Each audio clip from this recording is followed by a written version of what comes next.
मेघा, अब तो चुनावी तारीखों का ऐलान भी हो गया है। बड़े मुद्दे कौन कौन से रहने वाले हैं और बड़ा दिलचस्प है। देखिए, एसआईआर को लेकर विपक्षी दलों ने, राहुल गांधी ने, तेजस्वी यादव ने कितना बड़ा कैंपेन किया।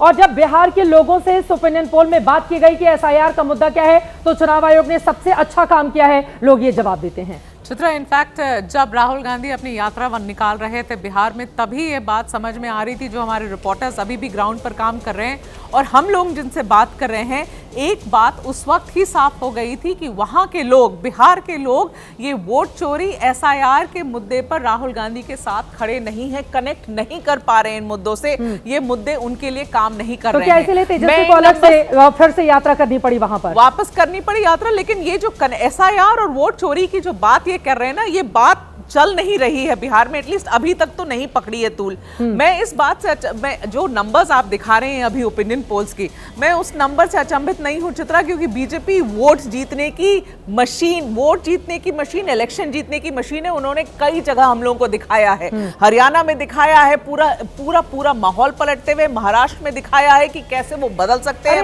माहौल बना देती है। उत्तर भारत का एकमात्र राज्य है बिहार, जहां पर अपना मुख्यमंत्री तो बना नहीं पाती है बीजेपी। लेकिन वोट बनाने वाली मशीन जो है बीजेपी, बिहार को लेकर आप जरा सोचिए उसका क्या हाल है। सबसे बड़ी पार्टी है एनडीए की, लेकिन मुख्यमंत्री उसको बनाना पड़ता है नीतीश कुमार को। अब छोटी पार्टी के मुख्यमंत्री बना रहे हैं, वो तो कंपल्शन है बीजेपी का। लेकिन चित्रा, मैं जिस बात से अचंभित हूं वो ये है कि प्रशांत किशोर का फैक्टर काम करता हुआ नजर नहीं आ रहा। अगर नंबर्स ये है, अगर नंबर 150 है बीजेपी एनडीए अलायंस के लिए, तो प्रशांत किशोर कहां है?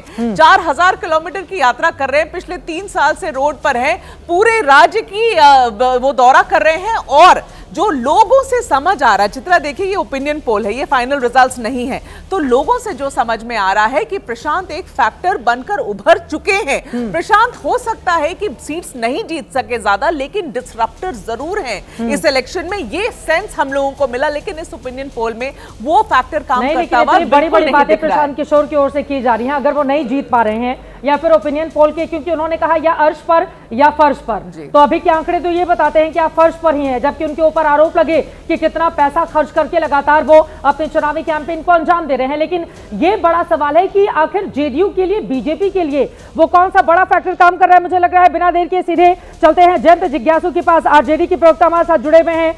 जयंत जी, आप बताइए अभी का जो हाल है आपका, आप कितनी सीटें जीत रहे हैं? जितनी 2020 में अकेले आरजेडी ने जीती थी, उतनी पूरी महागठबंधन इस ओपिनियन पोल के हिसाब से 2025 में जीतता हुआ दिखाई दे रहा है। पहली टिप्पणी इस पर आपकी। नहीं, हम लोग सरकार बनाने जा रहे हैं और चंड बहुमत नहीं चाहिए। हमको साधारण बहुमत चाहिए, स्पष्ट बहुमत चाहिए। 122 विधायक चाहिए हमारे गठबंधन। और इसलिए हम जमीन आसमान की बात नहीं करते। आपने जो ये ओपिनियन पोल दिखाया है, जिससे महाशय ने इसको कंडक्ट करके आपके चैनल के सामने या दुनिया के सामने रखा है, तो मुझे काशीनाथ सिंह जी के काशी का 80 याद आता है। और ओपिनियन पोल की जो व्यर्थता है, उस पर उससे बेहतर टिप्पणी कुछ नहीं हमको नजर आएगी। 100 करोड़ की आबादी का देश और उसकी पूरी लोकसभा जो इसी के खलीफे में हो। पूछो तमिलनाडु के बारे में, आंख बंद करता है और 1 मिनट में पूरे राज्य का सर्वेक्षण करके लौट आता है। इतनी बीजेपी, एआईडीएमके, इतनी तमिल मानिला कांग्रेस, इतनी डीएमके, इतनी कांग्रेस, जिससे अपने बलिया के बारे में ठीक से मालूम नहीं होता। ठीक है, सिंपल सही मेरे भाई। कितनी सीटें मिली हम लोग जो हम सरकार बनाने जा रहे हैं, हाँ। तो सब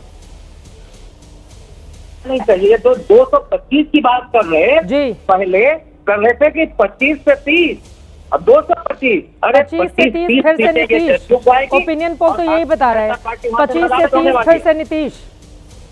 ये इनका चुनावी नारा भी है। सीट आएगा, पिछली बार 43-44 सीट आई थी। हाँ, इसलिए बेईमानों को बिहार की जनता खदेड़ेगी और तेजस्वी यादव जी बिहार के अगले मुख्यमंत्री होने जा रहे हैं, बिहार का नवनिर्माण करने जा रहे हैं। वहां पर बेरोजगारी की समस्या को हम पूरी तरह से खत्म करेंगे। संविधान राज पर सबसे पहली चोट होगी।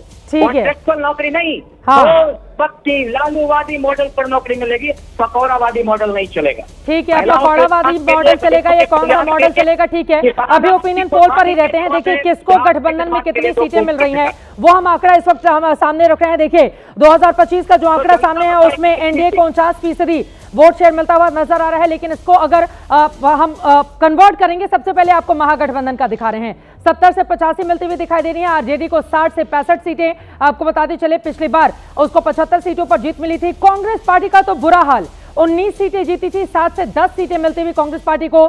सीपीआईएमएल भी 6 से 9 सीटें, यानी कि सभी का ग्राफ यहां पर गिर रहा है।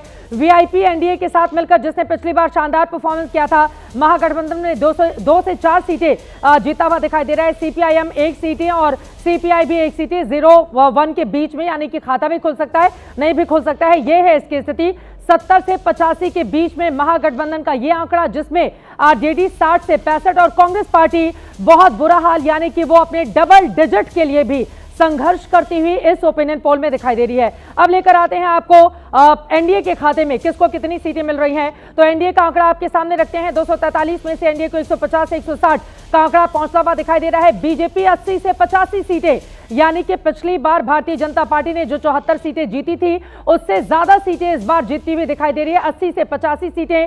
जेडीयू के लिए यह चुनाव सबसे ज्यादा अहम रहने जा रहा है और जेडीयू कमाल का प्रदर्शन करते हुए दिखाई दे रही है। पिछले बार 43 सीटें जीतने वाली जेडीयू इस बार 60 से 65 सीटें हासिल करती हुई दिखाई दे रही है। यानी कि जेडीयू, जिसने बार बार आरोप लगाया चिराग पासवान की वजह से हमें सीटें कम मिली, चिराग ने चुन चुनकर उन जगहों पर उम्मीदवार उतारे थे जहां पर जेडीयू के उम्मीदवार थे, उन्होंने जेडीयू को हराने का काम किया।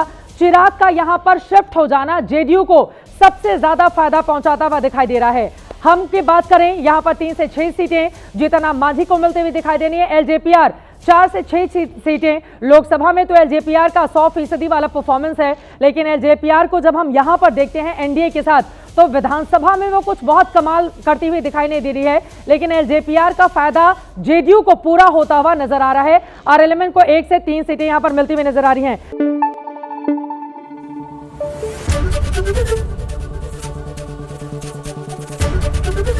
एबीपी न्यूज आपको रखे आगे।